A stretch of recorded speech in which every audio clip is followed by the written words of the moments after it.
Testing 1, 2, 3. Testing 1, 2, 3.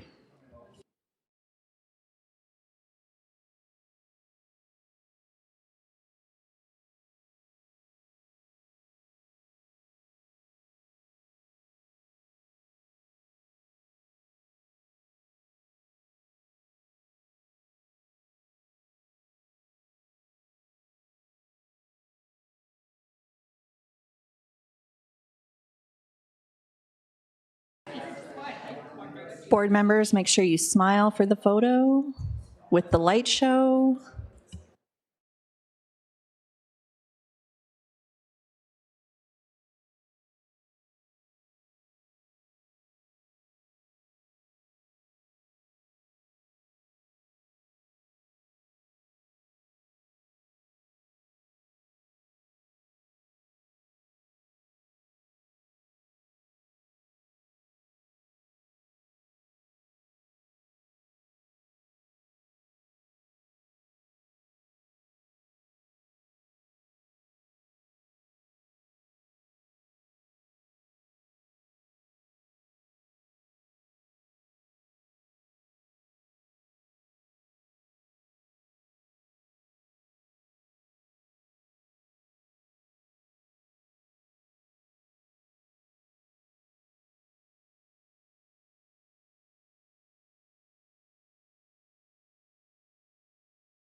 Good evening. The Wayzata Public Schools Board of Education regular meeting for February 12, 2024 will please come to order.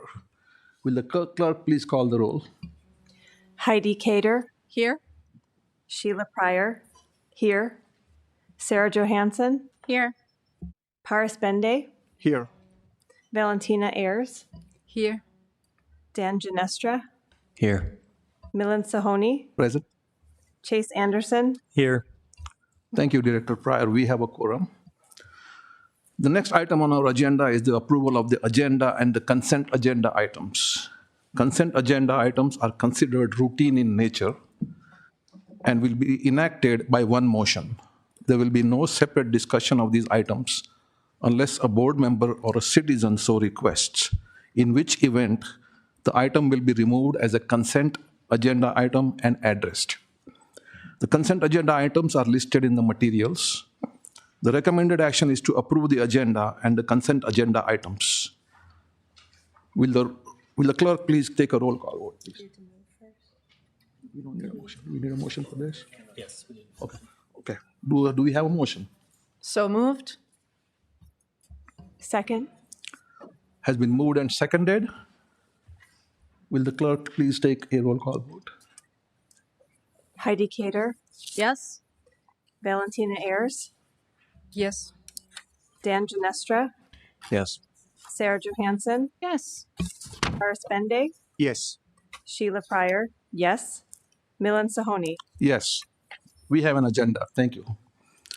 The next item on our agenda is reports from organizations, and I would like to invite Daniel Argento, Student Council Vice President from Wayzata High School, to please come forward. Welcome, Daniel. Hello. Yes, my name is Daniel Argento. I'm a senior at Wayzata High School, and I'm the senior class vice president. I'm here today to provide a monthly update to the school board regarding what's happening at Wayzata High School. So first and foremost, we recently started term 3 at the high school, so many students are getting used to their new academic schedules. In the athletic realm, the dance team won first place in jazz and kick at sections, which qualified them for state. The boys Nordic ski team won first in their section, and the girls won second, which qualified both girls and boys teams as well. The alpine ski race sections were last Tuesday at Wild Mountain, and the team is sending a few individuals to race at state tomorrow at Giants Ridge. For extracurriculars, Student Council is currently running their annual Staff Appreciation Week.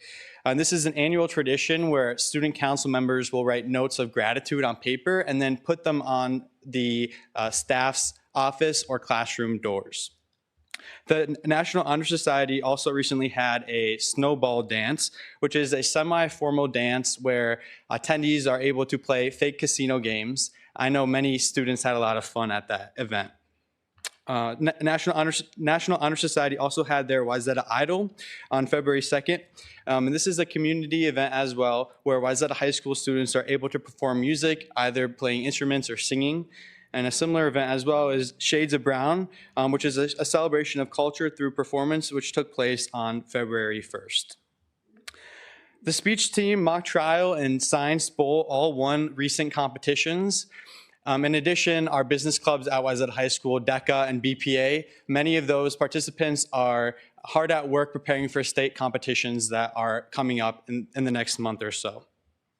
It's also, I think it's important to note, it's also currently the course registration window at the high school. So we have a student group, Course Ambassadors, which is dedicated to helping current and incoming students find high school courses that best fit their academic needs and interests. So Course Ambassadors attended all 3 middle schools on February 2nd, and they met with the 8th grade students to tell them about all the cool courses that we offer at the high school.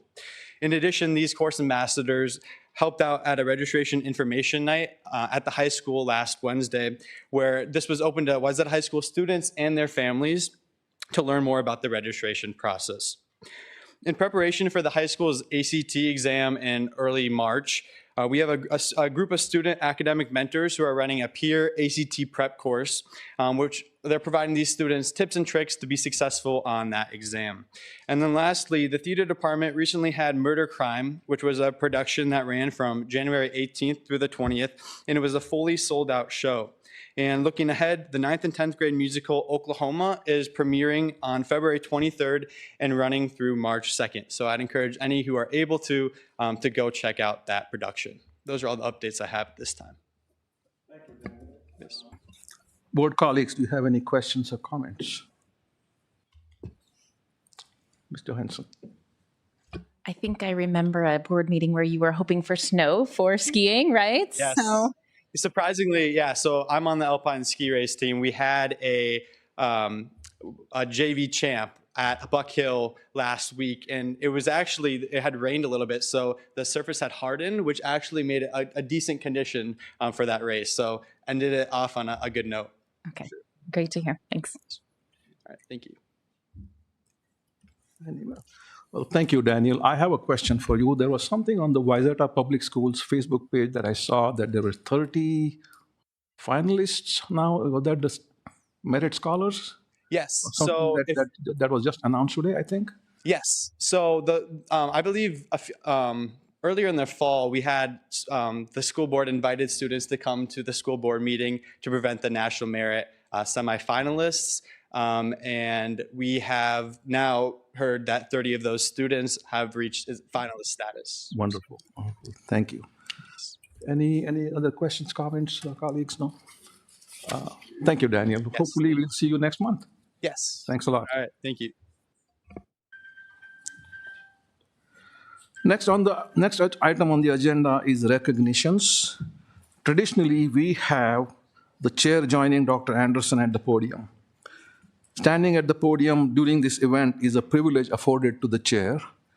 I believe that in the spirit of inclusion, all board members should be provided an opportunity to go to the podium as proud representatives of the community.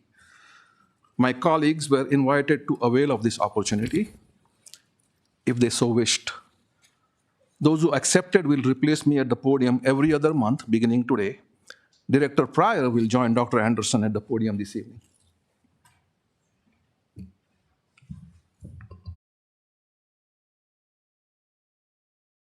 Thank you, Mr. Chair, members of the board. Welcome, everybody. My name is Chase Anderson, and it's always my honor to convene the recognitions portion of our school board meetings. It's great to have maybe our first standing room only crowd here tonight in our new school board meeting facility. So thank you for being here tonight and spending your time with us. We look forward to hearing the presentation from East Middle School, and we have some really fun recognitions this evening as well. The first one is for our February Employee of the Month, and I would like to invite Kaya Martinson to please come forward.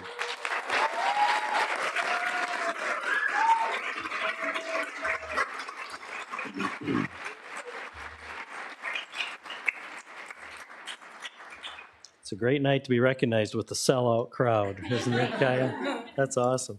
Well, congratulations. I'm going to share the script that was presented to us on her behalf and then give Kaya an opportunity to make a few comments as well. East Middle School is proud to recommend Kaya Martinson, Family Partnership Lead, for the February 2024 Wayzata Public Schools Employee of the Month. Kaya lives out East Middle School's vision in all that she does. She is dedicated to helping every student feel a sense of belonging. She sincerely cares about the success of each of our students, goes above and beyond to identify students' needs, and works tirelessly to develop and support East to meet those needs. Kaya pushes the school's staff to develop inclusive teaching practices and to assure that their practices are ever evolving so that all students are learning to their highest potential. Her passion for developing the education system into a holistically inclusive space is truly inspiring. She is constantly on the cutting edge of what we should be embracing, learning, and implementing for each and every one of our students. Anyone who has had the opportunity to be coached by Kaya has been pushed for growth and student success. She is real, vulnerable, honest, caring, compassionate, trustworthy, and full of grit. She lifts the people around her, shares her truth within the foundation that we are all here to better each other, and encourages all to be our best selves. All the students, educators, and school staff who get the chance to have Kaya present present in their lives are better and more impactful for experiencing her consistent and deep-rooted passion. Kaya leads with her heart and always puts students first. For these reasons and more, Kaya Martinson is incredibly deserving of this honor. Congratulations on being the February 2024 Employee of the Month.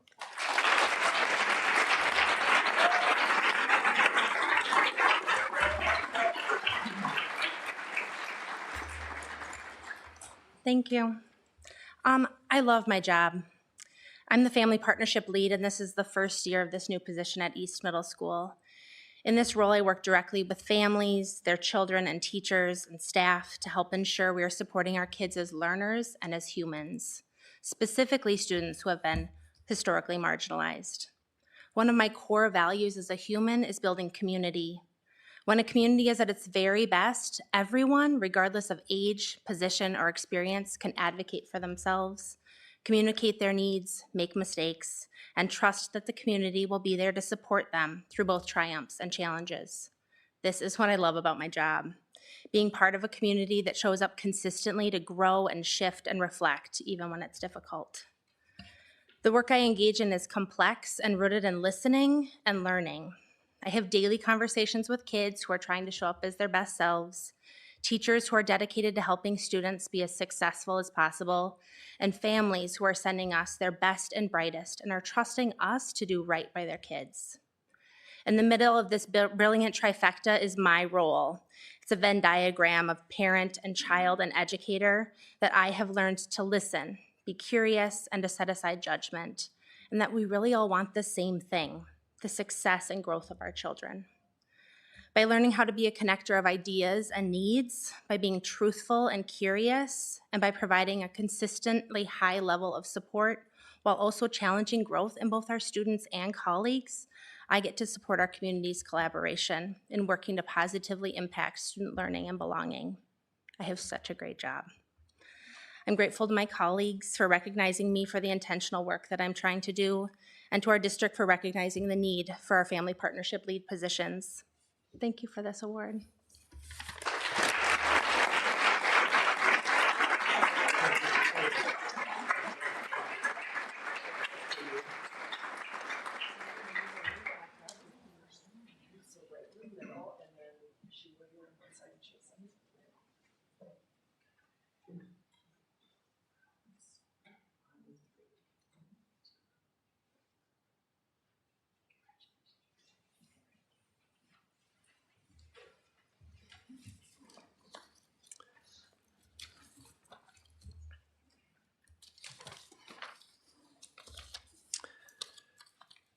And our next list of recognitions is for those who have indicated their intent to retire from Wayzata Public Schools since our last school board meeting.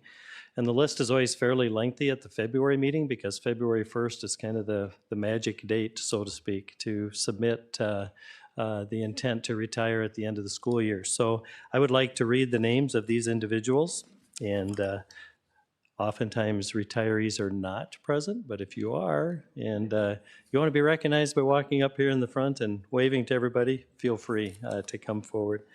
First is Catherine Fraser Alausen, Paraprofessional Early Learning School, 19 years.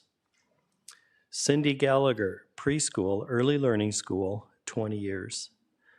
Dee Dee Caring, Executive Director of Finance and Operations, 3 years. Sally Moe, Paraprofessional at Wayzata High School, 13 years. Nancy Vogt, Administrative Professional, Wayzata High School, 15 years. Carrie Carlson, Media Specialist, Meadow Ridge and East Middle School, 21 years. Melinda Crow, Literacy Specialist, Sunset Hill, 31 years. Dawn Duenhoger, Art Teacher, Wayzata High School, 21 years.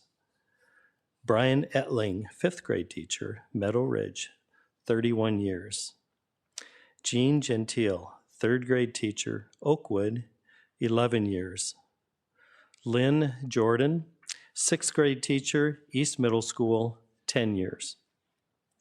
Catherine Kinsler, social studies teacher, East Middle School, 27 years. Kristen Schaefer, third grade teacher, Kimberly Lane, 25 years. Becky Maas Gerard, fourth grade teacher, Oakwood, 26 years. There she is.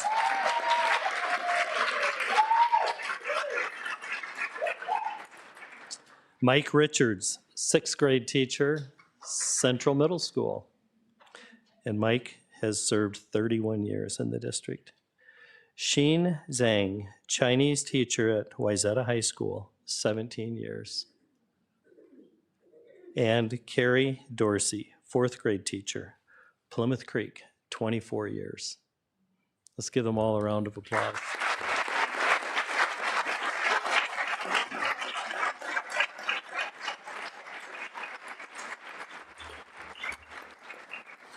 I have a challenge for our students who are here from East Middle School. If you kept track of how many total years of experience that is, could you please tell me? Anybody have the number? No one did? I didn't either. Normally I do that. I didn't get that done today, so I thought maybe somebody was tracking that for me. But our next recognition this evening is for our reserve teachers, and I'm not quite sure. I think we have quite a number of them that are here tonight to be recognized. We want to thank you for being here. I think as I read your name, if you would just come forward, and Amy will have a certificate for you. And I'm not quite sure where I'm going to have everybody assemble, but I'm thinking we probably would want a photo. Should we just have them assemble in front of the? Okay, sounds good. So we'll assemble here in front of the school board members.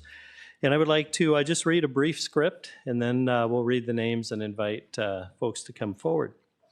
The mission of Wayzata Public Schools is to ensure a world-class education that prepares each and every student to thrive today and excel tomorrow in an ever-changing global society.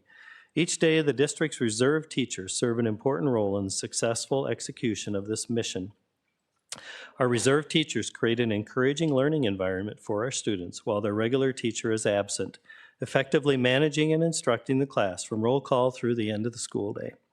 Wayzata Public Schools have approximately 240 active reserve teachers. I do not think they're all here tonight, but we have a number of them and we're happy they're here.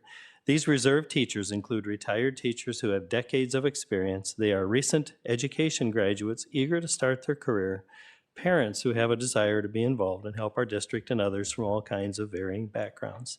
These incredible individuals are an integral part of our district, and we would like to thank each and every one of them for their dedication to helping out our teachers and students each and every day.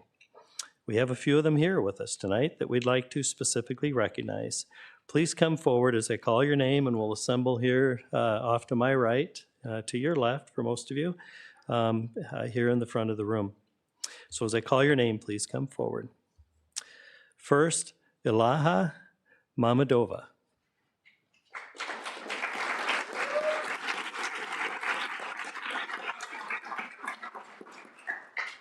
Next is Krishna Kura.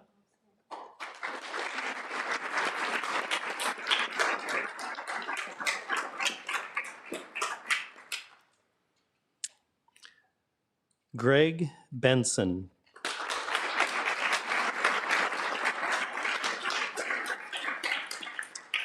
Mary Turnberg.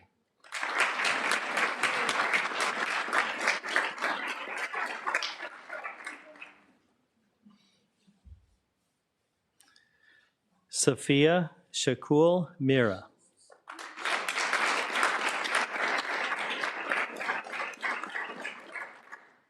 Nicolette Bodingheimer.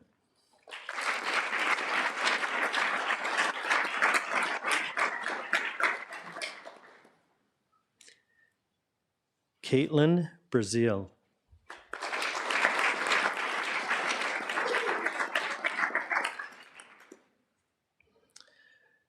Bhagayushri Shirsagar.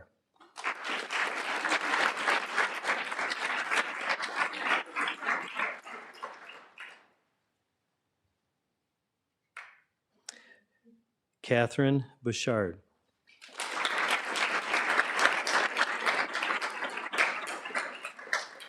Chrismar Wagi.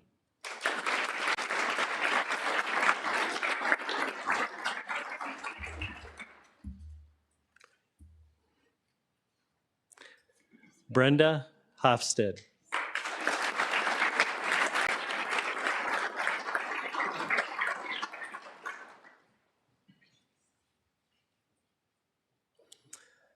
Aruna Pavala.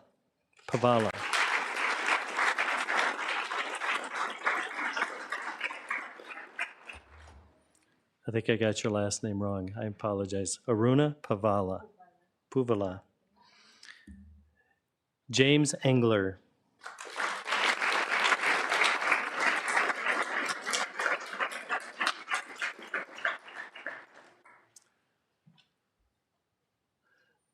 Michael Burke.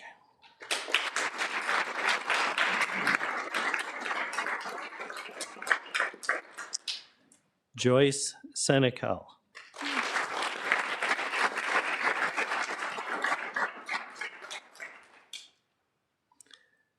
Mary Muller.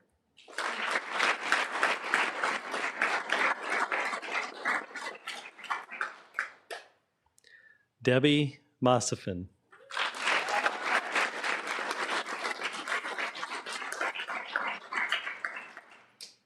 Kenneth Wagner.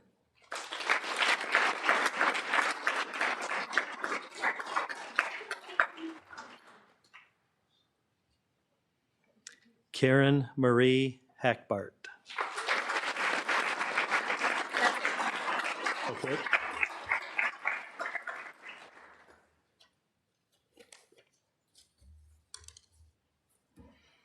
Thank you so much for being here tonight, and thank you for helping us out each and every day.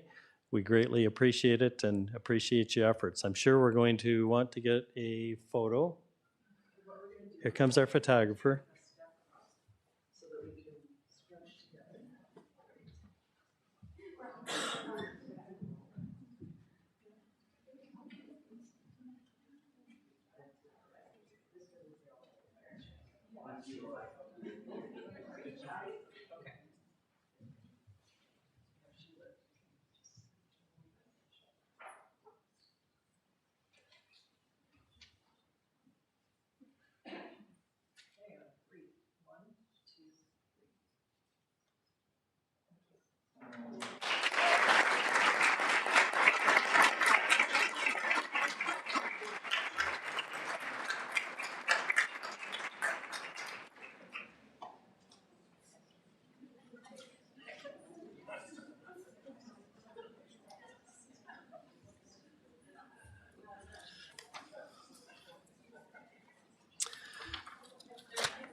And again, to all of our substitutes that are here this evening, thank you so much for everything you do. We rely on our substitutes to a large degree, and it's such an important role that you all have. We thank you. Helps keep us rolling when we're down somebody, and so important to keep us moving forward each and every day. So thank you for being here and for all the work you do. And also this evening, we're going to be recognizing our school board. And I'd like to share a little script in regard to Minnesota School Board Recognition Month, which is this month. And I'd like to share the following and recognize the 7 school board members that are here with us tonight. February is Minnesota School Board Recognition Month. It is a great time to recognize our elected community members who selflessly give their time and energy in support of a high-quality public schooling for our youth. School board members in Wayzata Public Schools are entrusted by this community with responsibility for 13,143 students across 8 communities, 1,324 employees, 15 school buildings, including our early learning school, 9 elementary schools, 3 middle schools, 1 high school, and 1 transition school. School boards are charged with making decisions that can sometimes be quite difficult or require sifting through a great deal of information. They also bear responsibility for developing a vision that will guide the school district for years to come. Through collaboration as a team and with school district staff, their governance and advocacy are building the future of education in Minnesota. This February, we're encouraging all members of the community to thank a board member. You can do that right here tonight. They're all right here. Please thank them for volunteering their time and playing a critical civic role that helps form the bedrock of our democracy, public education. As a crucial bridge between the local community and the school district, their efforts are instrumental in helping all of us realize the hopes and dreams we have for the children of our community. The members serving Wayzata Public Schools seated to my right include Sarah Johansson, Milland Sahoni, Heidi Cater, Sheila Pryor, Paras Bende, Valentina Ayers, and Dan Ginestra. We want to thank all of you for your service and for all that you do for our community and for stepping up, running for school board, some of you very recently, and for accepting this challenge and serving in this capacity. It's a community that we're all proud of, and over the years and decades, our school board members have contributed tremendously to the quality of our school district, and I thank you for all the work you do. And for the audience, you probably would know this, but they do more than show up here for 2 hours once a month. We do a work session once a month, which is anywhere from 2 to up to 4 hours sometimes, a number of committee meetings, several engagements and opportunities to participate at athletic events, musical performances, et cetera. They're very engaged. They're involved in on boards with our strategic partners like District 287 and what was formerly known as Metro Exu, now known as Brightworks. Did I get that right, Sarah? And they really do commit a tremendous amount of time. They're away from their families a lot and commit a great deal to the school district. So if you would join me in a round of applause for these 7 individuals.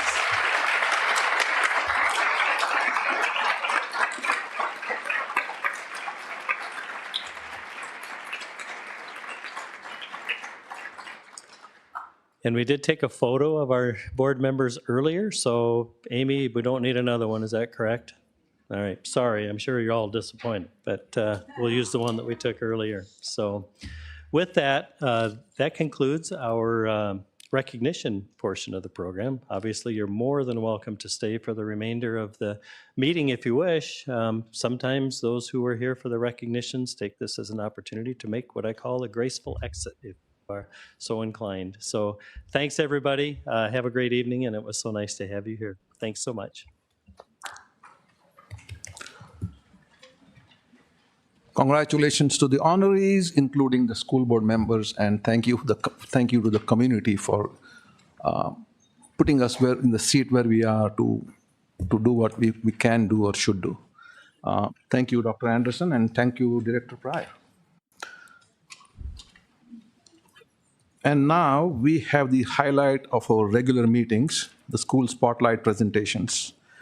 Tonight we are joined by the East Middle School, and I'll turn it over to Executive Director Dana Miller, who is the Executive Director of Teaching and Learning, to make the introductions. Thank you, Yeah. Mr. Chair, Superintendent Anderson, members of the board. It is my privilege tonight and my favorite part of my job every month to introduce to you our school spotlight. And tonight we are joined by middle school principal Meg Bennett, her staff, and a great team of students who are here and excited to share with us the work they are engaged in as part of the school growth plan, which is also then aligned to our district growth plan. And this includes tonight valuing student voices and teacher collective efficacy to positively influence our student outcomes. They will be sharing the work taking place around student voice, as well as the impact on the school community through belonging and inclusivity. So if you'll please join me in welcoming Principal Bennett and her staff and students. Thank you.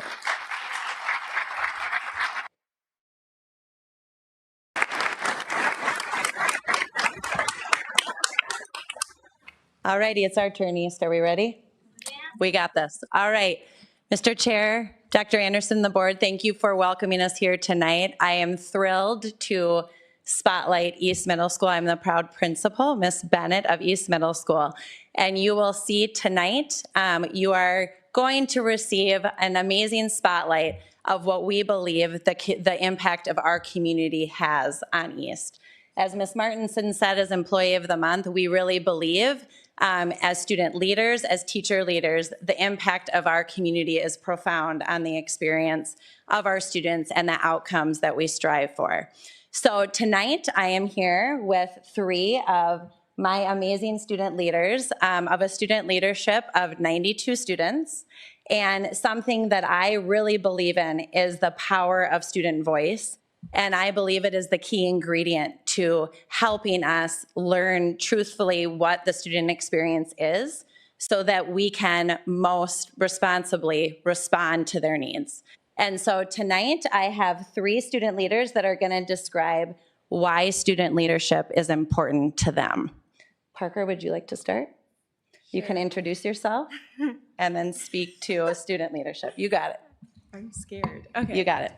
I'm Parker and I'm in 8th grade. And then do we read this? Mhm. Okay. I think student leadership is important because it is our school and our ideas and our opinions can directly affect us. So student leadership is a place where we can voice our ideas to meet our needs. Awesome. Daniel, would you like to go next? Hi, I'm Daniel. I'm in 6th grade, and I believe student leadership is important as it opens a window into the world that the staff don't see, and it lets the students bring their thoughts and opinions to the staff's full attention so we can make schools the best that they can be. Tommy, your turn. Hello, my name is Tommy Worth. I'm a 7th grader at East, and I'm honored to be here. I think that student leadership is important because it gives students an opportunity to share thoughts and create new ideas to help staff make our school a better place because sometimes they don't see or feel what we as students need or want. Thank you. You stay up here with me, okay? Just for a little bit. All righty. Tonight, you're going to also meet members of our Building Instructional Leadership Team, or our BILT team. And so you'll get to hear from our student leaders that are all here with us tonight, including our student council leadership and our BILT members, which are our school staff that are here tonight. And our Building Instructional Leadership Team is a team of teachers. We come together twice a month, along with our administrative and student support team, to really identify intentional action plans to respond in our instructional model to the data that we're seeing with student growth and our student outcomes. So tonight, we had a hard time as a BILT team and student leadership team talking about what do we want to spotlight of East Middle School. So you're going to get a series of things that we are very proud of that we believe has made a positive impact on not only the student experience, but our student outcomes. So one thing that I believe is something that we work on is our collective efficacy. So across our teacher leadership and student leadership teams, we really believe in the impact of our staff's shared belief that through our collective action, we will positively influence student outcomes. So you're going to hear some of our teachers and our students come together to give you examples of ways that we believe at East in our collective efficacy to make an impact on our student experience and outcomes. So first, we are going to welcome Ms. Marcoulier and Mr. Bihareen and 2 of our student leaders to talk about a joy campaign that we did through our advisory program. Yep.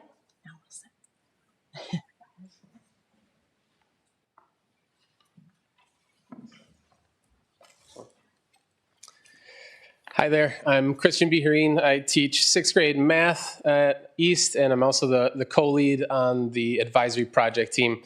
So every single day, students come into advisory. That's how we start our day, with 20 minutes in advisory. It's more than just homeroom. We have a 3-year curriculum that's for 6th, 7th, and 8th grade. That's developmentally appropriate. The curriculum focuses on activities and lessons to support academic growth, social, emotional learning, and building community. One of our super fun activities to build community was spreading joy. And I've got 2 students here who are going to talk about their experience. Hi, my name is Maxwell Payne and I'm in 6th grade. For the Spreading Joy project, I worked on making slides that are displayed in the hallway on the TVs. On the slide that I worked on, me and my group wrote, "Do not worry, give life time," with a dancing donut. I liked that we got a chance to make others happy by giving others kind and encouraging messages through these slides. In advisory, I like how we get to meet new people in the beginning of the year and learn more and more about them as the year goes on. Hi, my name is Alicia Bande, and I'm a 6th grader at East. At East, we want to make our community feel happy. To spread joy, I created stickers. We gave these stickers to 7th graders. I enjoyed this because I got to color them, but also knowing that someone will be happy when they receive it.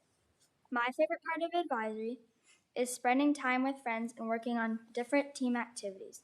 One activity I enjoyed from advisory was a cup stacking relay. Thank you. And I'm Rachel Marcoullier. I teach 8th grade and am the co-lead with Christian on our advisory project team. And we believe very strongly that this time of day matters to kids, this building of community, this ability to connect with kids that they might not normally talk to. We always talk about this is a time when every child is noticed. They get their voice heard every day. They are recognized, they meet new kids, they share the things that they care about. And when they came together to spread joy, and you can kind of see on the slide, they got to choose. And so we had kids painting windows to welcome people into our building. We had kids making posters that they hung throughout the building. We had kids, like she said, making stickers and bracelets and keychains that they got to distribute to other students. And it just felt really good to welcome each other and to connect with other kids. And we think that that has a big, strong outcome on the feeling at East Middle School. So we are going to pass it along to the next group. I'm not sure who that is. Do I have to click this?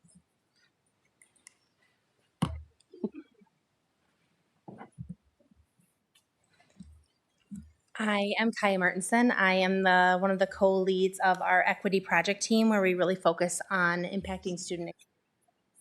And I'm Nicole Johnson, the other co-lead. And we're going to pass it off to Maya. Good evening. My name is Maya, and I'm a part of the Black History Month steering committee. At East, this year our theme is I Am East. What that means is that we have been focused on celebrating the diversity that every student and staff member brings to our school.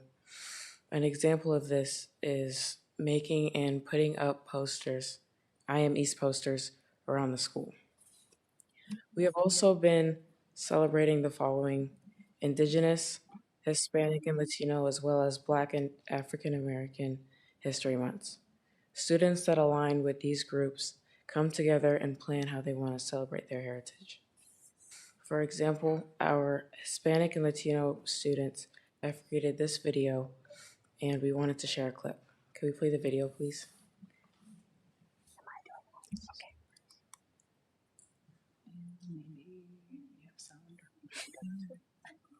Oh, no, the sound isn't working. Okay. We punt on a daily basis in the classroom. We're used to this.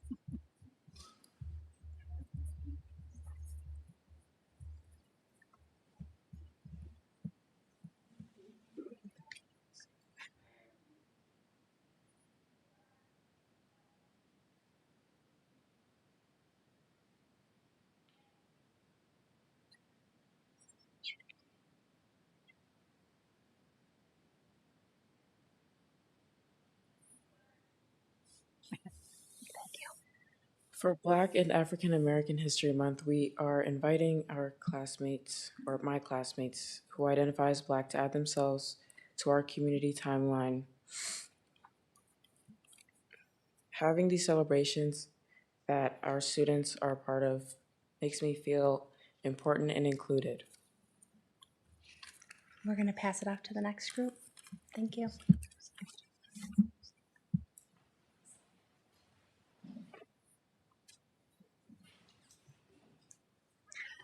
All right. Hi there, I'm Emma Johnson. I teach 7th grade science at East, and I'm also on the advisory project team. And I had the privilege of working with these awesome student leaders on organizing our school sock drive in December. So they will introduce themselves and then share what they did to make this happen.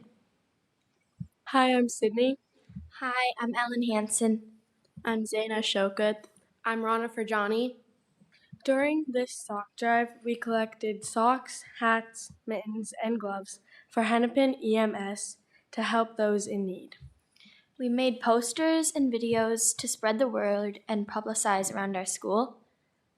Each advisory created goals and made incentives like getting donuts, and the grade level that raised the most amount of items got crumble for lunch at school. John Sylvester from Hennepin Emergency Medical Services, paramedic, spoke to each grade level about the importance of our donations to help the homeless that couldn't protect their feet in the winter. As a school, we raised over 1,100 items for homeless people in Hennepin community, which blew way past our goal. Awesome. Thank you.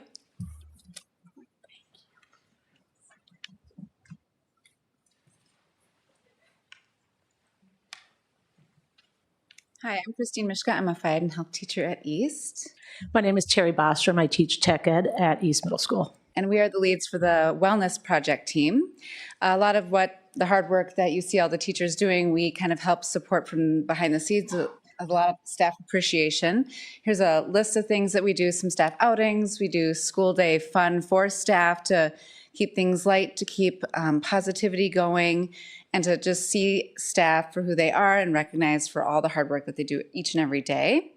Along with that, we have a student wellness page that Terry will talk about. Yep. So currently we are building a Canvas page that students will have access to that will touch on points and topics that are related to teenage children and the trends and problems and frustrations being a teenager these days.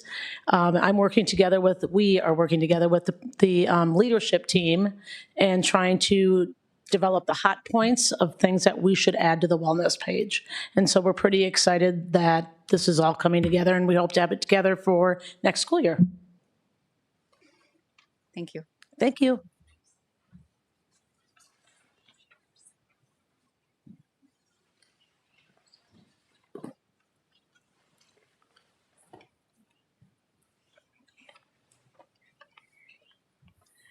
Good evening. I'm Nicole Mazzaraco, and I'm an 8th grade science teacher, and I also get to be the advisor for the Student Council. And I would like to present our president, Sasha. Hi, I'm Sasha. Student Council is a way to represent student voice. We aim to have students feel like they are heard and valued.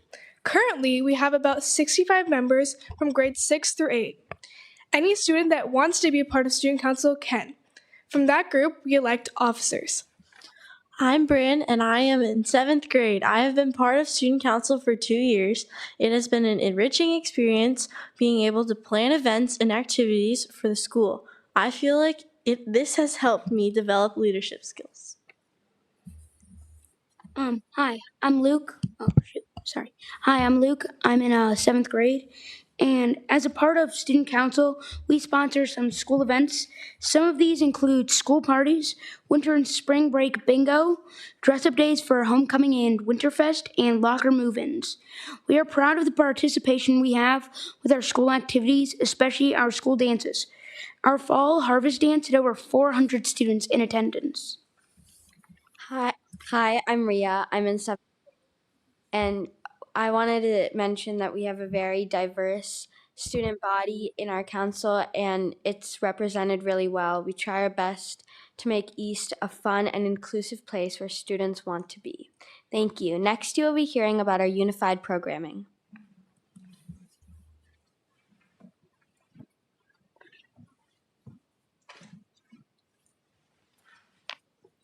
Hello, I'm Michaela Weiss, our Unified PE teacher and Middle School Unified Liaison. This year we started Unified PE at East Middle School with a mixed grade class of 6th and 7th grade students. It has been such a joy to watch students with and without disabilities come together on equal terms through ongoing fitness, sports, leadership, and wellness activities while building those social connections with each other. Because of this class, students have embraced inclusivity, empathy, and social understanding. Our general education students have grown in their leadership skills and make sure that every person feels included in our class. Our partners with disabilities have had the unique chance to participate alongside their peers participating in the same activities as them. Unified has impacted all of our students. They have all jumped on our inclusion revolution as they have seen the impact Unified PE has made in our school. I'm now going to let 2 of our Unified student leaders share their experience and how it's impacted them in our school. Hello, my name is Quinn Johansson. I'm a 7th grade leader in Unified PE. My experience in Unified PE has given me the opportunity to see a new perspective on how each person learns differently and how every person is unique in their own way. In Unified PE, I have built relationships with students with and without disabilities, and that is translated into other areas inside and outside of school. This class has given me an opportunity to grow my leadership skills of including and guiding other students through activities while participating in them myself. Hello, my name is Naomi Furman, and I'm a 7th grade leader in Unified PE. Unified PE has given me the opportunity to grow my peer relationships, leadership skills, and learn how every student learns in different ways. Because of Unified PE, I've grown friendships with students that are not in the same classes as me and with whom I've never had the chance to interact with before. Now at lunch, I sit with some of our partners, and I'm greeted in the hallways with hugs and high fives. I truly have built bonds with students that don't just take place in Unified PE, but in our school community as well. Because of Unified, we have a stronger sense of community at East and make sure everyone is included in every aspect of school.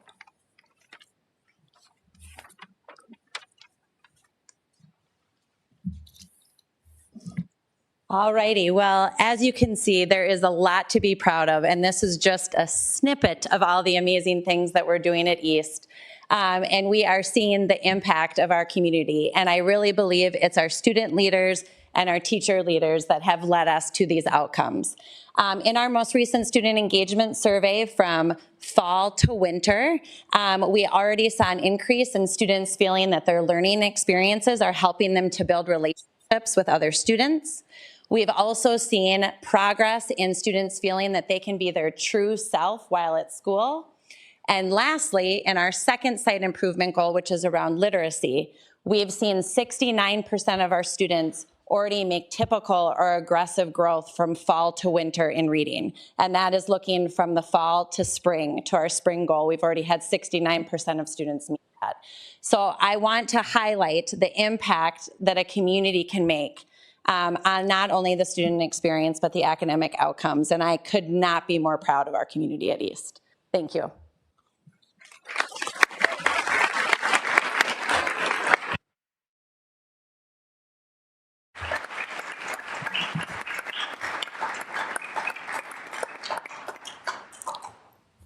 Thank you, Principal Bennett. That was incredible. I'll make some comments at the end, but I would ask my colleagues to have, if you have any questions, comments, please do so. I guess I'll go first. I just want to say, first of all, the amount of work that you all put into making this presentation is really obvious. Thank you all so much for coming and sharing with us how incredible your school community is. But the behind the scenes, all that work also too is really, really important. And I just hope you carry all of this forward with you as you go on through your education and through your life, because the more that you step up into your own communities, that's how great it can be. So thank you all. No, I concur with what you said. So thank you for all your help and support. One thing I noticed was how proud all kids were. Your body language was simply amazing. So it's not just the leadership literacy, but really we are building them for high school and beyond, which is truly appreciated. So thank you, Principal Bennett, and all the teachers for helping our kids. And kids, great job. Go ahead. I'll just echo some of the same comments. Thank you so much. We talk a lot about what we want our students to do and we want them who we want them to be. And then Principal Bennett, you said at East one of your cycles is to really be your true self. And kids, you walked that talk tonight, right? Like you came and you showed up as your true selves, as your brilliant, amazing, really strong leader selves. So thank you to each one of you for all that you're doing, not just tonight, but on an every day. There's a lot to be proud of in Wayzata. So thank you. Yeah, just to echo what everyone else has been saying, thank you all so much for coming and sharing this with us. You all built this together, and it is wonderful to see, and I hope that you continue along these lines, in your future academic careers and in your lives. So I'm really proud to see this. I hope you all are too. Anyone else? Okay. Well, first of all, thank you very much for all that you've said and done. I know there are a couple of parents sitting at this table that had children talking as leaders. I know the parents are proud, and so is the board. we are all proud of all the children. So thank you so much. They always say that you teach them young, and that's what you are doing. The one thing that really struck out to me, everything was great. The one thing that really struck out was the group that was responsible for doing something for the homeless. The 1,100 or so items that you collected, that tells you that you are developing empathy at a very young age. And these are the children that are going to grow up to become leaders that have empathy built inside them. We lack a lot of empathy in this day and age. There is not enough of that going around. So I think I'm very, very proud, very happy that there is so much empathy in all the children and all the future leaders of our society, of our country. Principal Bennett, I have just one quick question. Were these children picked by the teachers, or were these all voluntary? Did they volunteer to participate?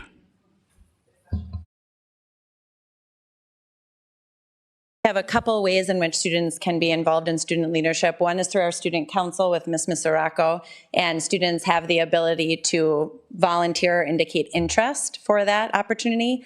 And then I also started a student leadership team this year, and students had the opportunity to indicate interest this fall. And that's where 92 students came forward and indicated wanting to be a part of the leadership at East. And we partner in that, and my team really gives me perspective on our instructional program and ways in which we can continue to build community. And Student Council partners with that on doing more of our events to ensure students are inclusive and there's experiences for students throughout the year. Thank you so much. And finally, I wish you all the best. Keep doing what you're doing and get even better than this. It's just incredible to see all the talent, all the enthusiasm. That I think it's infectious, right? I mean, if a few students start doing that, it's basically just spread through the whole school. So I want to, in closing, I want to thank Principal Bennett and Director Dana Miller. Right? Is she still around? Okay, all right. Thank you. Thank you so much for organizing this. We really appreciate this. So round of applause again, please.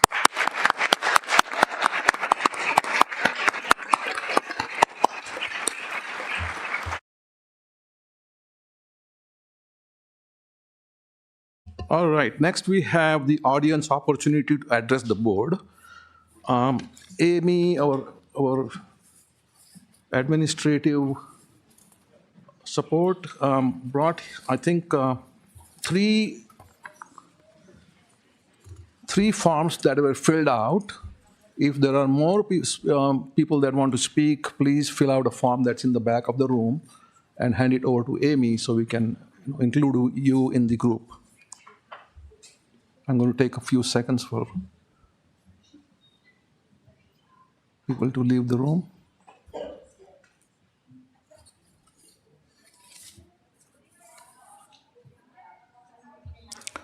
All right, this section of the agenda provides an opportunity for members of the community to address the school board.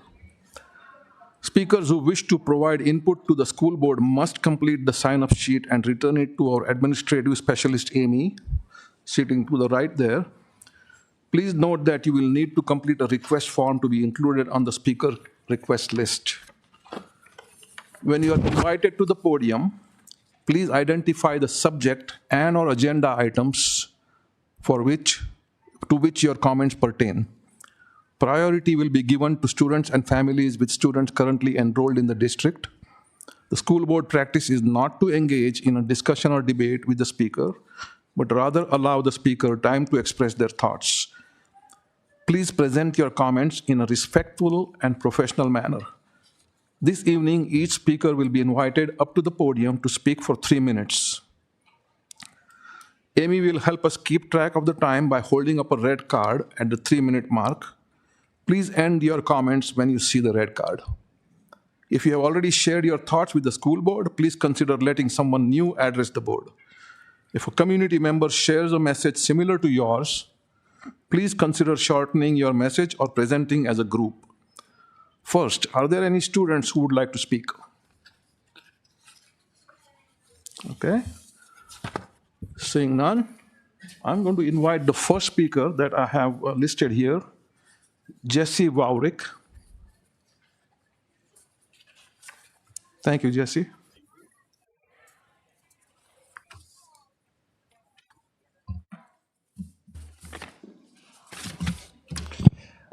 I'll be honest, I didn't really want to go first because it's going to be hard to follow the wonderful students and teachers that just left the room, but I will do my best. My name is Jesse Vavrick. I'm going to be talking about the school nutrition program tonight. My wife and I have been residents of Plymouth for the past 7+ years, which is crazy to me that we've been here that long already. We live here with our 2 daughters, one of which is attending Greenwood Elementary as a kindergartner. So our first experience having a student in the district, and our younger daughter who will be hopefully joining her there next year. So I am here tonight to speak on their behalf. First, want to mention with the state law that passed this last year, I just think it's incredible that we have an opportunity to give so many people free meals, help them out financially, provide not only lunch, but also breakfast. It's a wonderful, wonderful program, and we're happy to have it in place. I will be talking about a little bit of background on my kids. So they both have special dietary needs that are currently covered by the state program at no additional cost. They are also covered by existing food options within our district, which is wonderful. The problem is that in order to receive an accommodation to get those meals, right now the Wayzata School District requires us to fill out a special diet statement, which I have here. And currently that statement only applies, requires people who do not have a physical or mental disability to get essentially a sign off from a doctor or physician stating that there is some sort of physical need for them to have these other food options. So although they are allowed to make those accommodations based on religious or moral convictions or even just personal preference, right now the district is choosing not to allow for those accommodations without this form. So we are currently working through that process as a family, learning with someone who's new to the district, and we are new parents to the district, how this all works. It has taken about 5 months so far to get into that process of connecting with a pediatrician locally here, and we've got a meeting with her in a couple weeks, which will hopefully go well, so that we can get the sign-off that we need. Which brings me to my call to action. Because this process creates additional burdens on parents and students, in order to participate in a program that is meant to be universal and used by all students in our state, I am asking the board to remove the restriction in order to create a more equitable and inclusive meal program at no additional cost. It's already a free program to the district. I want to thank you again for your time and for your consideration.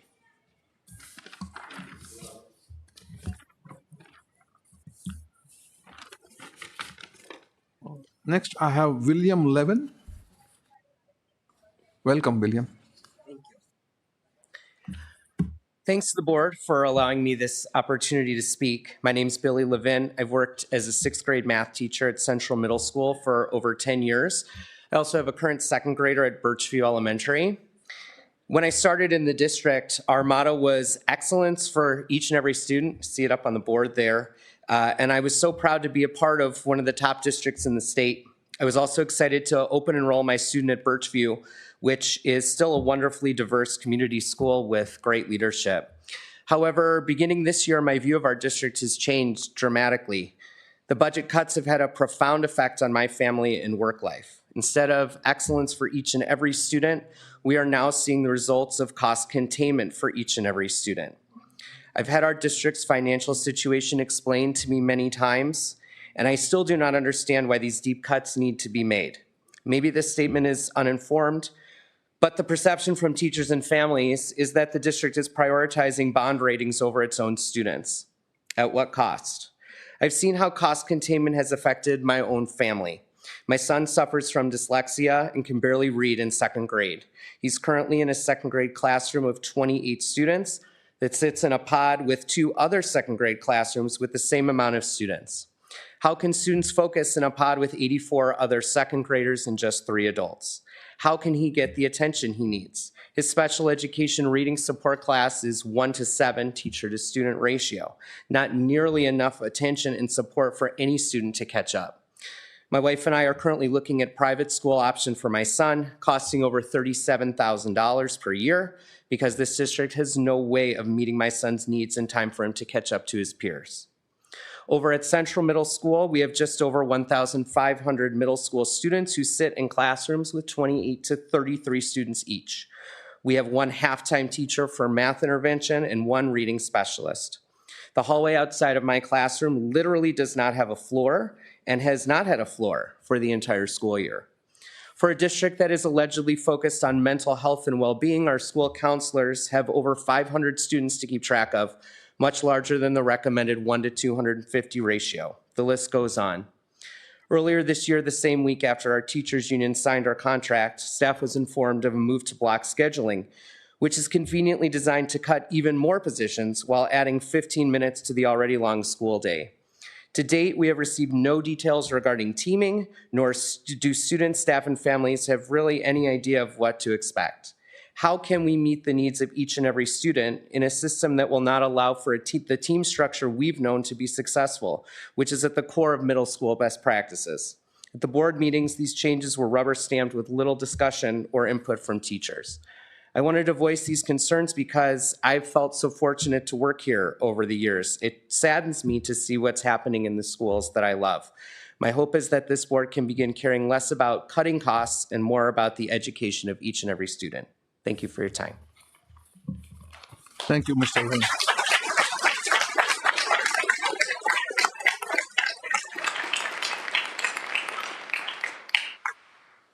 And then the last name I have here is Rachel Falkowski. Welcome, Mr. Falkowski. This is still on. Good evening. My name is Rachel Falkowski, and I'm in my 19th year teaching 1st grade at Kimberly Lane Elementary, and I'm also a district parent. And I'm speaking on behalf of many teachers, as many are afraid to speak up for fear of retaliation in the form of the district's right of assignment and placing them in undesirable positions if they voice concerns. I'm speaking on transparency. The word means to be open and honest or to be trusted, which I am questioning the district's transparency. For the past 4 years, we have been told we are in a cost containment, which is resulting in budget cuts. Thus, the reason why class sizes remain high, teachers are displaced from their positions, and there's a lack of support for students. So I would like to ask some questions. Ask the board and the stakeholders to look deeply and ask the same questions. Why is it that neighboring districts similar in demographics, funding from the state, and property taxes don't seem to be finding themselves in the same type of budget crisis that Wayzata is? I looked at Minnetonka's school's recent audit of their 2023 budget, and their executive summary reads that for almost 2 decades, they have not had to go through any budget reduction process. Eden Prairie, although they have faced financial difficulties post-pandemic as well, their budget reports are not in a strict cost containment like Wayzata. And one of Eden Prairie's top points in their executive summary is around keeping their class targets low. In the Minnesota School Finance, a guide to legislators put out by the Minnesota House of Research in September of 2023, it states on page 37 that a portion of each district's general education revenue must be reserved to reduce class sizes in the early elementary grades. And in fiscal year 2024, school districts are expected to reserve $192 million for class size reduction. So I asked the question, why is there no mention of this in Wayzata's adopted 23-24 budget when neighboring districts make it a part of their budget literature? Wayzata's cost containment measures for the 23-24 school year listed included a full reduction of 27 full-time teachers. And for 24-25 cost containment, it lists exploring scheduling efficiencies, but it's also listed under FTEs as 20 FTEs. Is that code for 20 teachers? I know school finance can be complicated, so I have been seeking to educate myself and fact-checking myself with other school finance experts. In my research and fact-checking in both the annual comprehensive financial reports for both 2022 and 23, the assigned portion of the ending fund balances were very high compared to the unassigned, which is available to spend at the district's discretion. So I do have a question for the district. Were funds moved from the unassigned to the assigned portion of the general budget for the purchase of both this Creekside building in 2022 for $1.19 million and possibly the Optum building purchased in December of 2023 for $7.75 million? Was that money moved over, thus lowering the undesignated fund balance that could have been used to hire teachers, paras, and support staff? Was that money moved over to purchase those buildings for administrative benefit when that money could have possibly been used for students, for those of us drowning in classrooms with high students and no support? I do want to make sure that I have my information correct, because as we, the public, have been told and teachers have been told, it just simply comes from another pot. But it appears to me that our money is maybe just not being well spent or in the right places. So I do ask, what was the balance of the undesignated and designated portion of the ending fund balances for both 2022 and 2023 prior to making the purchases of both those buildings? I ask for transparency. Staff are at their breaking point, not just in one building, not one classroom, across the district. The board needs to know and the public needs to know. As you look to the budget for the next school year, our money needs to be spent where it matters, in the classrooms and with the teachers. Thank you.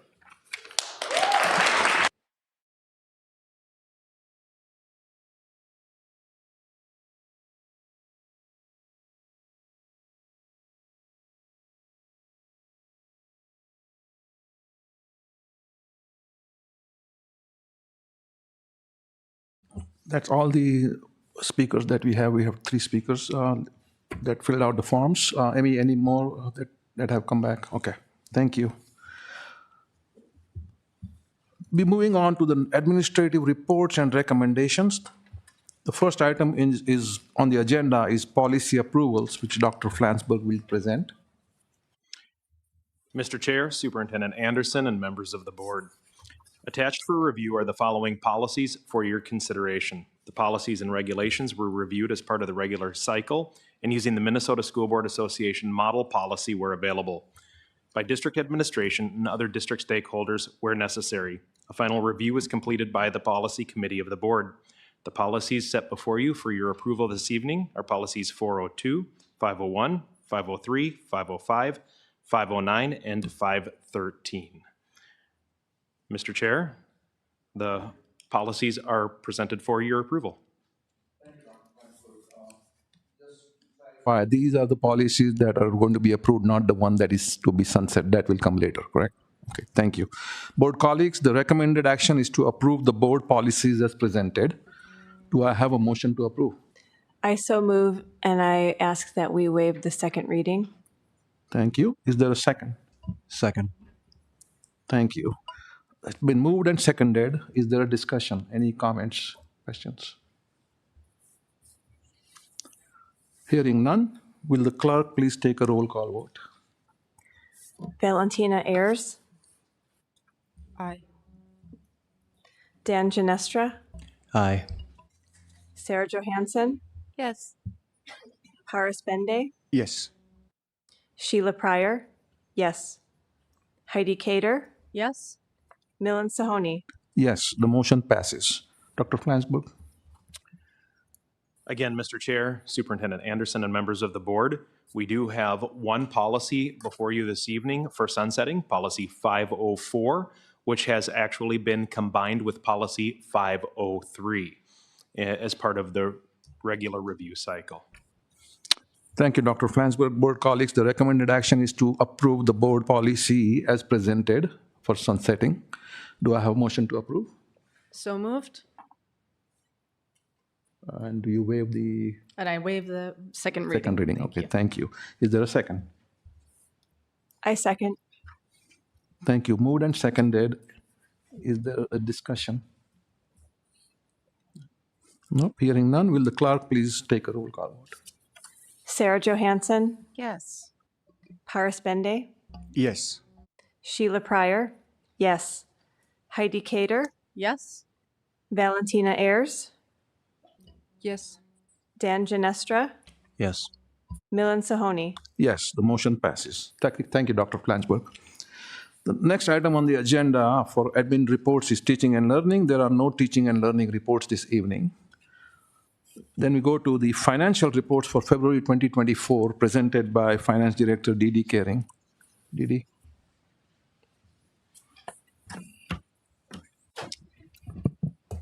Good evening, Mr. Chair, members of the board, Superintendent Anderson. On a monthly basis, we bring the financial reports for you to review. I first want to mention that we did review these at the Finance Committee of the board last Friday, but we will review it again, and I believe that Amy's going to put something up on the board. And I have with me Scott Lesage. Scott is the Finance Director for the district, and he'll go through the reports to give you an update on those numbers. Members of the board, Superintendent Anderson, thank you. I'll move this up a little bit.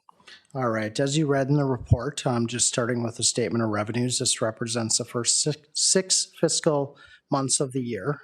Property tax revenues right in line with prior years. State aids are slightly up from prior years, but are in line with expectations. And you'll also see with that with the revised budget. Deviations from prior years continue with federal aids, and that's due to some variables mentioned prior. When the funds are drawn, and a change to the system MDE utilizes to do the draws, along with how the dollars are recorded as it relates to the FY23 accruals. Additionally, as a reminder, the district still has CARES Act dollars that were allowed to be carried over from the prior fiscal years. Miscellaneous revenue can also vary from year to year, and is also impacted by many variables, including interest income, gate receipts, but they are also close in line with prior years. When we look at the other funds, food service is right in line from a revenue standpoint. If you guys recall, this was a change in the state with the state providing the state aid for those, which is different than in prior years. You can see those revenues have caught up. Community Service Fund is right in line and actually a little bit up, and this is expected to with the recovery from the COVID pandemic. Debt service, right in line with prior years, and then the construction fund, that is obviously will be revised coming up in the next few months, and that includes the proceeds that came in from the bond issue. As we look over at the expenditures, our salaries and benefits are right in line with the prior 2 fiscal years. Our benefits are slightly under, and these will be adjusted on the revised budget. Purchase services, supplies, materials, capital expenditures, and other expenditures can vary significantly for many reasons, leading from when we are paid or when we are invoiced by different purchase service providers like our transportation, which can vary significantly, and then when supplies and materials and projects are completed during the year. When you look at the food service fund, this is also right in line with prior fiscal years. Community service fund, also right in line. Debt service fund, right in line with prior years. And then the construction fund, as we've explained at the board meetings before, this is primarily related to the new building purchase and projects that are going on in the district.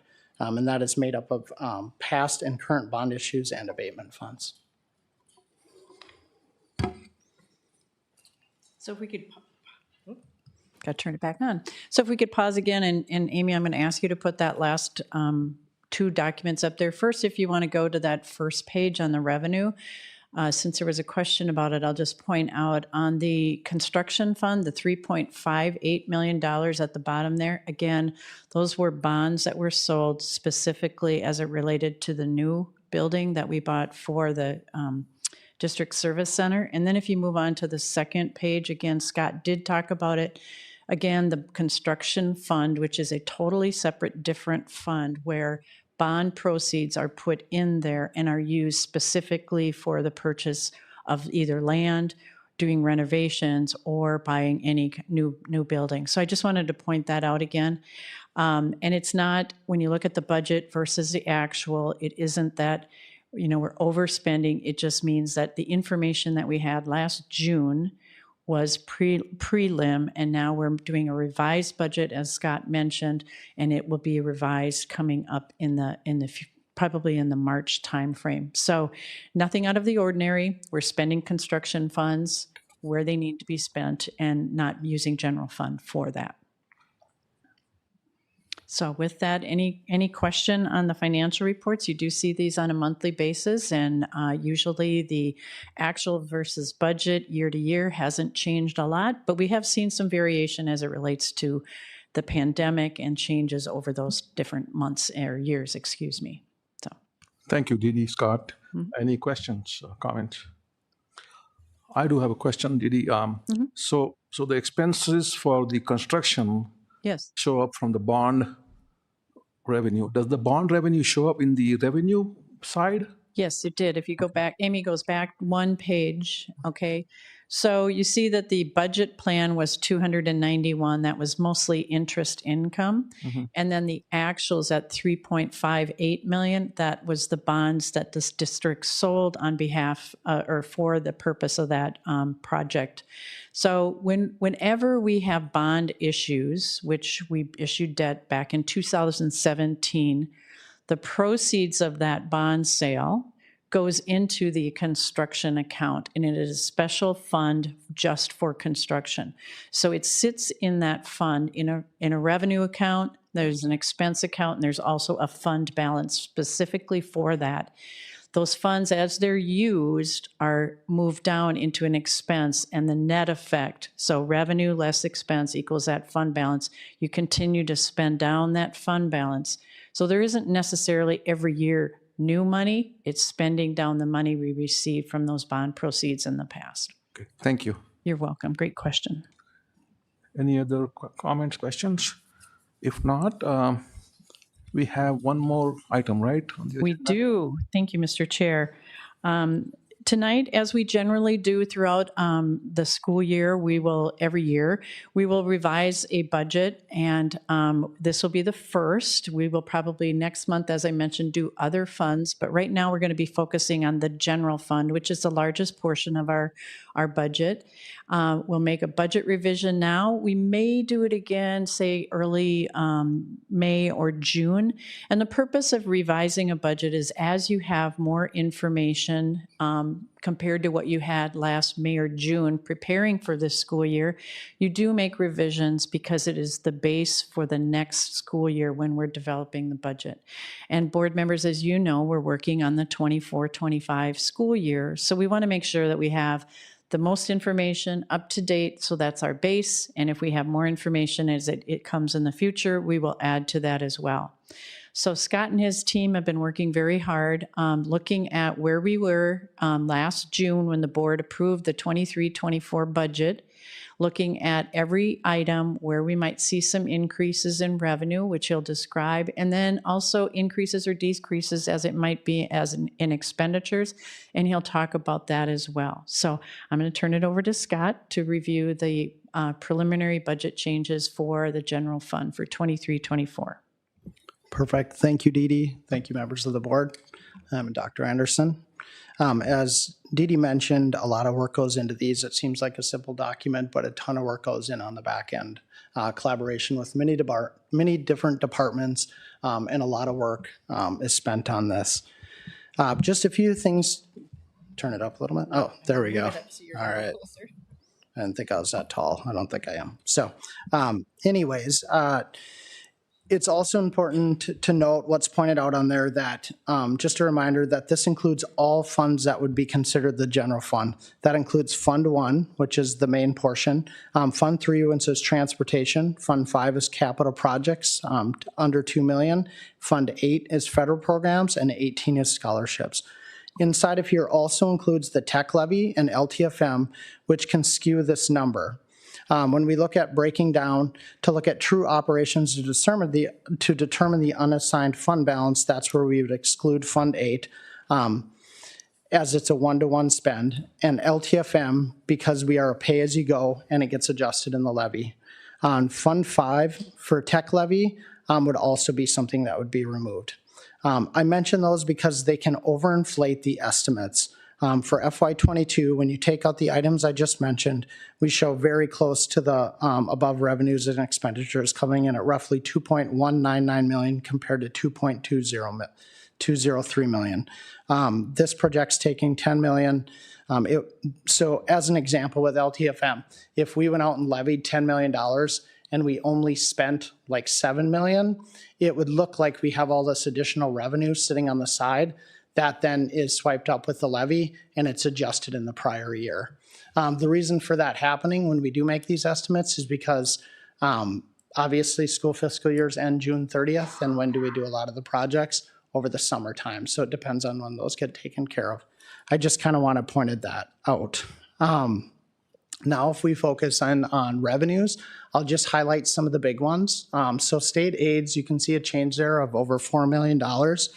Main drivers in there is that we increased student count from 12,281 to 12,408, which was the November 1, 2023 count. This puts us up over 127 kids.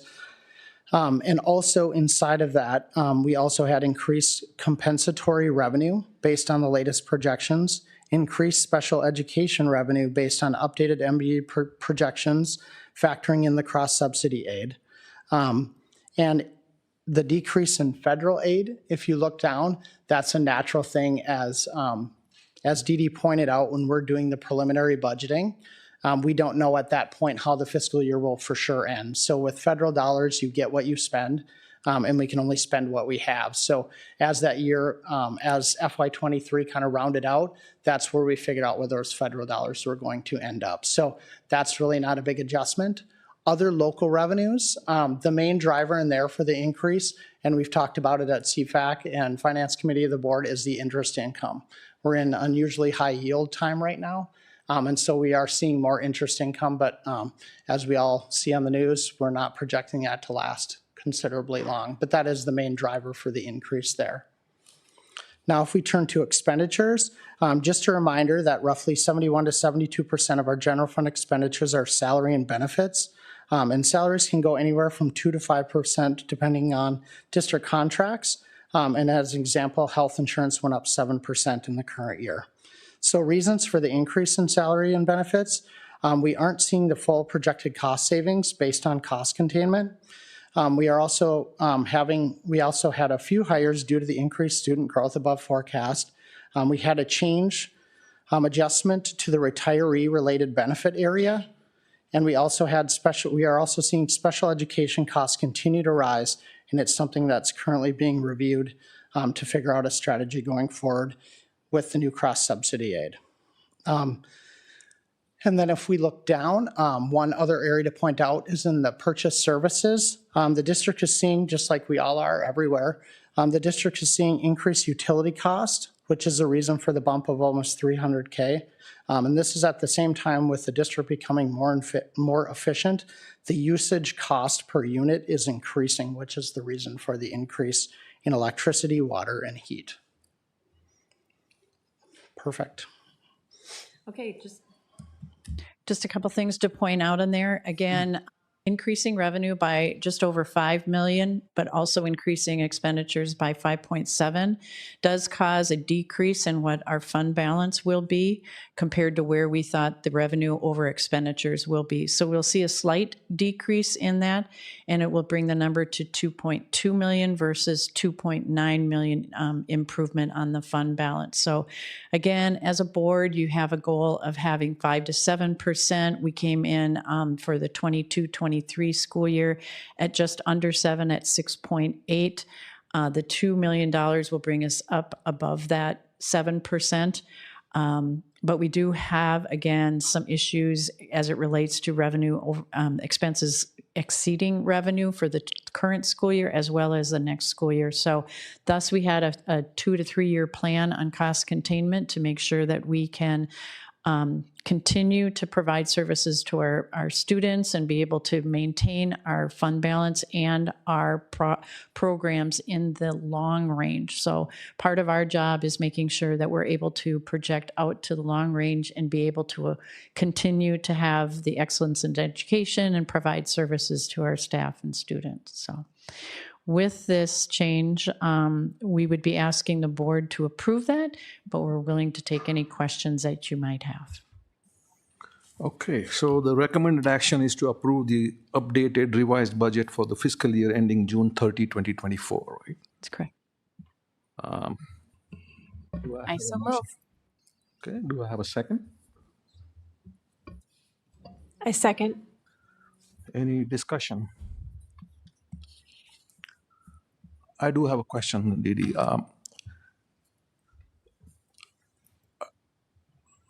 This is not for anybody to believe that I'm trying to put Didi on the spot or anything, but usually when there is a question asked, there is a yes or no answer, but sometimes there is a I don't know answer, right? Okay. So from what you see and what you forecast, are you optimistic about this year being better than last year? I don't know, or same, or? Yep, and I'll have Scott answer as well. We will see because we made some cost containment, which means we're holding the costs down, we will see an improvement. If you will recall, I think it was 2018-19 or 19-20 school year, we had an 11.14% fund balance. That dropped down to 6.8 this last school year. So grateful that we had that fund balance sitting there, because it did help us weather the storm during the pandemic when Wayzata as a school district lost 250 students due to they didn't come as we thought they would, as it had in the past, and another 200 students that chose other options for their education. So that 450 student loss was over $5 million loss in revenue. And then on top of that, we had hired teachers based on that. So we did use up a lot of that fund balance during the pandemic, and grateful that it was there. But it's hard to get back into getting your fund balance up without doing something to contain costs. Thus the cost containment. Scott and his team, and along with conversations we've had over the years with the school board, we have demonstrated where it could go if we hadn't done anything, which would have been that it would have been under 5%. It's not an area that the district wants to be. As you might recall, some of you, back in the 90s, the district was in statutory operating debt, which means that fund balance is negative, meaning we owe money. And our role, along with all of the school boards, is to make sure that that doesn't happen again. So we have been looking and have been monitoring where we go out 3 to 5 years, because that's an important factor to look at to make sure we can sustain our funding for the next 3 to 5 years. I remember we had included about $1.8 million expense for the unemployment insurance as a part of this year's budget. Where are we on that? Is that still a line item? No, I'll turn it over to Scott. Okay, thank you. Thank you. That's a great question. That is one of the areas that we reduced heavily at the time that model was developed. We worked with contiguous districts around us, districts bigger than us, the same size, smaller than us, and about a fourth of our size. We felt very confident at the time with that estimate. As we all know, that was kind of a last second thing. There's also thoughts and theories that a lot of people weren't aware that those funds were available. So the jury is kind of out. Yes, the state is sitting on funds right now, but as soon as those funds run out, it will kind of be a guessing game. And this spring will be kind of a big telling time for that. So I think I would just add on to Executive Director Kering's comments. I think a big challenge is that, yes, we did get 4% this year, and yes, we did get the sped cross subsidy, but this is at the same time, like I pointed out, that every single one of our costs is north of 3% or higher, and we're 71 to 72% staff cost, and those costs are anywhere from 3 to 5 to 6%. It's not a good business model, and it is a challenge, and it's something we look at very seriously. and we're constantly trying to figure out how we can be creative and create that transparency in finance. So If I can follow up on one further thing, Chair Saloni, that cost you're talking about, the 1.8, that was proposed for next year. Okay, I just Yes. wanted to point Yes. that out. We knew that we would get unemployment reimbursement for this first year. It was questionable for year 2, but we have adjusted for 24, 25. We've brought that number down. We've worked with the HR department and seen the reports of what the cost of unemployment. I believe it was 500 and some thousand for this past summer. So significantly lower, but also know it's the first year. And that's why Scott has mentioned that it could be higher in year 2, as well as higher for other school districts as well. So again, a wait and see. Thank you for that. Yeah. Yeah, thank you for the question. I have one question. So thanks for that explanation. And looking at the state aid versus the salary benefit, yes, you can correlate. The enrollment is increasing, so is the revenue, but then the cost is higher than the revenue. So that creates that deficits. The target reserve 5 to 7%, we are at 6.8. Correct. Just to put it in perspective, how much will it help us? So again, you talked about 1990 situation. So hypothetically, if we are in that difficult situation, how much longer this fund is going to last, the reserves? I believe we have in our financial reports that roughly 6 to 7% is around 4 weeks of. 4 weeks. Okay. Thank you. Does that sound about right? Yeah. Yeah. So it's low.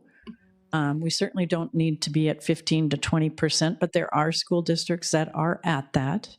So it is something to watch. It's just like your own home. You get your paycheck, and then you've got your mortgage payments and all your kids' activities, right? And you have a little bit of money left over, and you put that money in savings for the unexpected, right? Yeah. Yeah. Thank you. You're welcome. Any other questions, comments? If not, it's a roll call vote. Will the clerk please call the roll? Sheila Pryor, yes. Heidi Cater, Yes. Valentina Ayers, Yes. Dan Ginestra, Yes. Sarah Johansson, Yes. Paris Bende, Yes. Milan Sahoni. Yes, the motion passes. Thank you, Didi. I have one announcement to make. Thank you. It's already been made. Didi is retiring at the end of this month. So we want to thank you on behalf of the board. I want to thank you very much for your 2+ years of service. Thank you. It's been great working with you, and I wish you the best of luck in whatever you choose to do in the future. No, thank you very much. Thank you. I really appreciate it. Thank you.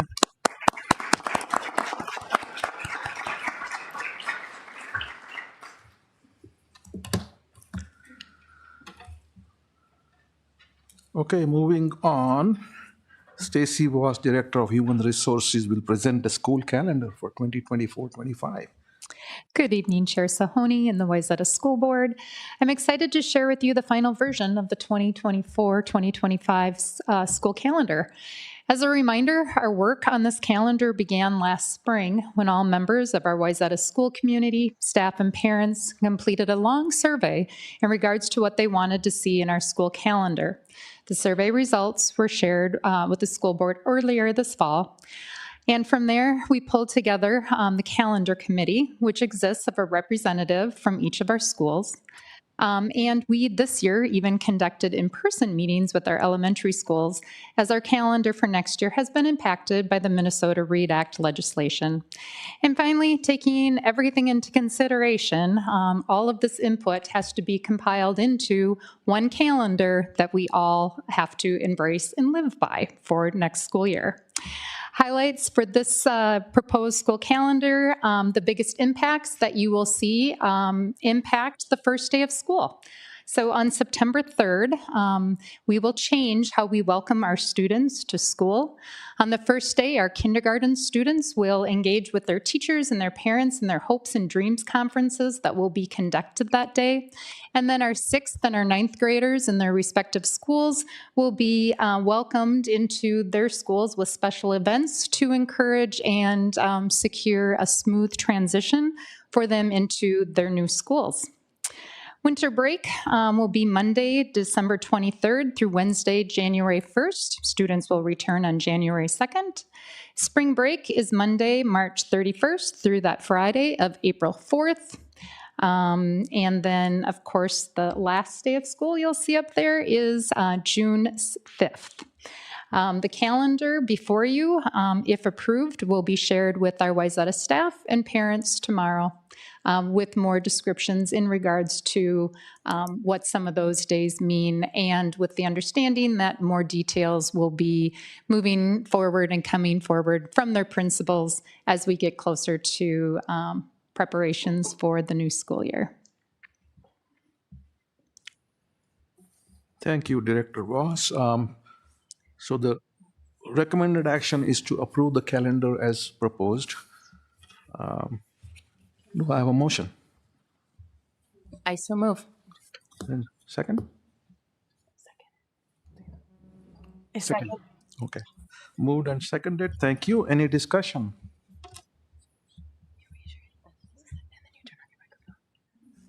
I have a question. Sorry, I clarified some questions with Didi and with you. Thank you very much for answering. One more question. This flex days, how many years? I mean, I believe it is after COVID we started doing that. And are we going to continue doing it? Because to be honest, for parents, it's quite hard. And I have to take my child to my work on bad days, for example. Thank you. Yes, thank you for that very good question. That does come up, as it is very difficult for our parents to come up with alternative care for their children. We do understand that, but it's also equally important for us to have opportunities for teachers to engage in professional development. And those 2 days allow us to engage our students in learning activities and allows our teachers to continue to engage in professional development activities.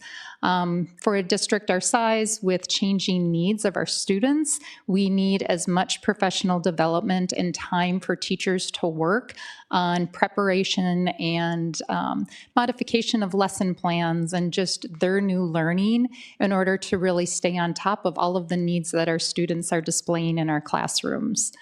So overall, when we looked at the development of the calendar, those 2 learning days for our teachers and for our students are extremely important to continue and keep in our calendar for all of those reasons. So we do understand that it creates some concerns for our parents, but we do have to prioritize the needs of our teachers and of our students on those days. So thank you for that question. Any other questions? Yeah, go ahead. So I know that the calendar is extremely difficult to come to agreement on. It's very challenging, but we've heard a lot. We've heard a lot from teachers. We've heard a lot from community members. And so I want to honor the fact that we did hear so much from our teachers and from our schools on this. While I understand that the details of the calendar are managerial rights in nature, I do have some questions about the process by which we arrive at an agreement. So one of my questions is, how will the administration plan to be inclusive to the teacher input and voice as we move forward? I'm always open to feedback, but right now we have the process in which every building has a representative, and our high school actually has 3 due to their size, in which those representatives collect information from their buildings that they bring back to the committee that we then consider as we create the new calendar. So, and like I said, it's hard to get all of the information that makes everyone happy when you're looking at all of the unique needs that, I mean, when I visit with elementary teachers on the calendar, they have a lot different input than our high school teachers have. And so we really do try to come to a happy middle ground. And for example, adding the kindergarten hopes and dreams, that was, something that came up after we had the conversation about 6th and 9th grade.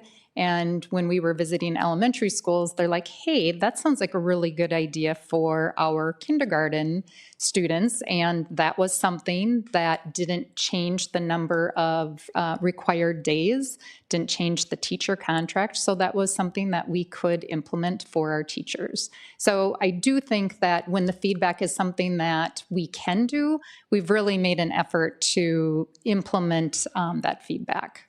But I don't know with the surveys that we've done, with the calendar committee that we have, with, teachers knowing that they can reach out and share information with their principals. I'm always open to suggestions for how I gather that feedback more. I just don't know what that would look like at this time. Okay, thank you. I don't have a question. I just have a comment. If you scroll down at the bottom right, you have listed the holidays during which there will be no assignments, or a lot of things that will not happen during those holidays. And I really appreciate your inclusion of the Chinese New Year and Diwali. And I think that community is very, very, very appreciative of that. So thank you so much for that. We always want to be aware of those needs and those special holidays of all of our students, and just sometimes those reminders. I don't think it's ever intentional for teachers to want to exclude or assign homework on those special days. It's just that we don't always have that awareness. So thank you for expanding that list. And I know that our teachers appreciate having that information as well to do their best for our students. Thank you. Any other questions or comments? If not, this is a roll call vote again. Will the clerk please call the roll? Dan Ginestra, Yes. Sarah Johansson, Yes. Paris Bende, Yes. Sheila Pryor, yes. Heidi Cater, Yes. Valentina Ayers, Yes. Milan Sahoni. Yes, the motion passes. All right, next we will, oops, turn this on. There are no other board actions tonight, and so the final item on the agenda is board reports. We have two requests from board members. We have Director Ginestra and Director Bende that requested board reports. I don't know who wants to go first. You can take a pick. Go ahead. I can say we could do rock, paper, scissors. Well, thank you so much, Mr. Chair. One of the great opportunities I have is to serve on the 287 Intermediate Board. Before I go into kind of my report on that and the kind of business that we've undertaken, I just want to take a moment to recognize our treasurer, Sarah Johansson, for really shepherding me along the way and holding my hand and really just being so helpful to just acquainting me with a very new position. So my gratitude to her always. So we've had a few really great conversations, 2 board meetings so far, and ride the bus, which Sarah has told me all about, and they're very fascinating. This time we went to Eden Prairie to their technical college as part of Hennepin County, and it was really interesting seeing the different pathways programs. Transition program, gateways, acquainting people with, new skills for a career someday in a trade or something like that. It was all very interesting, and getting to meet those teachers and seeing some classmates of mine from years past was also very fascinating. So we've also had a few reviews going over the weapons in school policy, as well as use of force with our SROs. Those were policies that were approved. And as well as the adoption of an upcoming mentorship program, providing journeyman opportunities to new teachers so they can be shepherded by a veteran educator and become more official in their role and continue to serve our community. The final conversation we had was regarding care and treatment. These are services for mental health and other challenges that students face on a day-to-day basis. And we also then approved our no tolerance for bullying policy. So it's a great opportunity again to serve on 287 as an intermediate board, which solicits the services for 12 member districts, which are more or less the West Metro of the Twin Cities. And serving there for the past few months has been really great. And I'm again really grateful to Sarah for all of her assistance. And it's going to be really an exciting thing. And I'll be back to you guys with more stuff. So I yield back to the chair. Thank you, Director Ginestra. Thank you for the update. Director Bende. Yes. Thank you, Mr. Chair. So we wanted to talk about Wayzata Education Fund. The team organized the Wild for Wayzata Gala on Saturday, February 3rd, really to celebrate 20 years of community support for innovative teaching.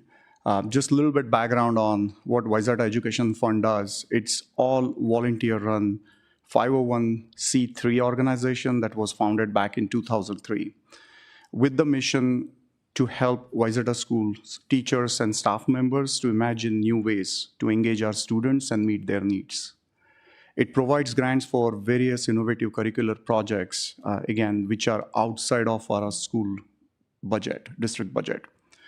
Since 2003, Wayzata Education Fund has awarded over $430,000 to various projects, which has impacted over 300 staff members and teachers, again, through these various programs. This year, they well exceeded their goal and raised over $70,000 on that day itself. Again, thank you for all volunteers for their countless hours to make this gala's great success. Thank you to all community members and sponsors who made it possible.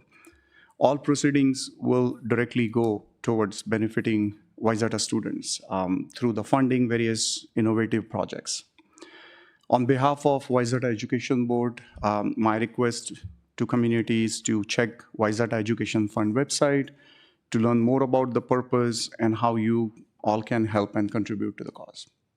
Thank you. To Director Bindi, any questions, comments, and reports? Many of us attended that gala, and it was very well done. And I'm very happy that they were able to raise that kind of money. Hopefully, it's even better next year and year after that. So, great job. Thank you. One announcement to make: the March regular board meeting will be on Tuesday, March 12th, not the 11th, because of the beginning of start of Ramadan, right? So just make a note of that on your calendar. Okay, so this concludes the Wayzata Public Schools regular board meeting for Monday, February 12th, 2024. Is there a motion to adjourn? Second. Okay, all in favor say aye. Aye. Aye. Opposed, nay. Aye. The Wayzata Public Schools Board of Education regular meeting for Monday, February 12th, 2024 is adjourned.